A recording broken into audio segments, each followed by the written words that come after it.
તો આજે weekly expiry હતી અને વીકલી એક્સપાયરીના દિવસે બજાર એક સુસ્ત રેન્જની અંદર જ રહે એવી અપેક્ષા હતી ને એ જ પ્રમાણે આજે આપણને ક્લોઝિંગ આવતું જોવા મળ્યું. જુઓ ખાસ કરીને નિફ્ટી એક ફ્લેટ ટુ પોઝિટિવ બંધ થયો, સેન્સેક્સની અંદર પણ ફ્લેટ ટુ નેગેટિવ કારોબાર જોવા મળ્યો, ખાસ કરીને નિફ્ટી બેંકમાં પણ એકદમ ફ્લેટ કામકાજ જોવા મળ્યું. એટલે કોઈ બહુ મોટા મૂવ્સ આવ્યા નથી. નો ડાઉટ આજના દિવસમાં 26,200ની ઉપર નિફ્ટી ગયો હતો, પરંતુ દિવસના ઉપલા સ્તરે ટકી ન શક્યો અને આખરે ફ્લેટ ક્લોઝિંગ આવ્યું છે.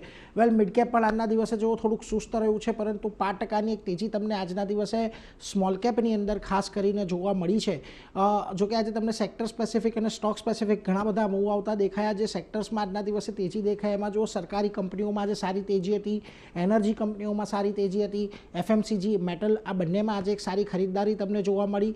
જ્યાં તમને આજના દિવસે દબાણ હતું ત્યાં આઈટી કાઉન્ટર્સ હતા કે જ્યાં આપણને દબાણ જોવા મળ્યું. આ ઉપરાંત ફાર્મા, રિયલ્ટી, પીએસયુ બેંક જેવા સેક્ટર આજના દિવસે થોડાક દબાણમાં બંધ થતા દેખાયા.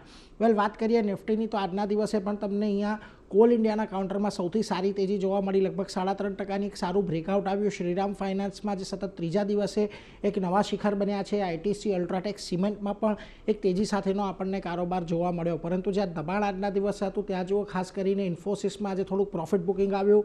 ભારતીય એરટેલ, અડાણી પોર્ટ્સ અને બજાજ ઓટો પણ થોડાક દબાણ સાથે બંધ થયા છે. મિડકેપની વાત કરી લઈએ તો આજના દિવસે અહીંયા તમને તેજી જોવા મળી એનએમડીસીની અંદર. આ ઉપરાંત આરવીએનએલ, જીએમઆર એરપોર્ટ અને સેલ જેવા કાઉન્ટર હતા કે જ્યાં આગળ આપણને તેજી સાથેનો કારોબાર જોવા મળ્યો.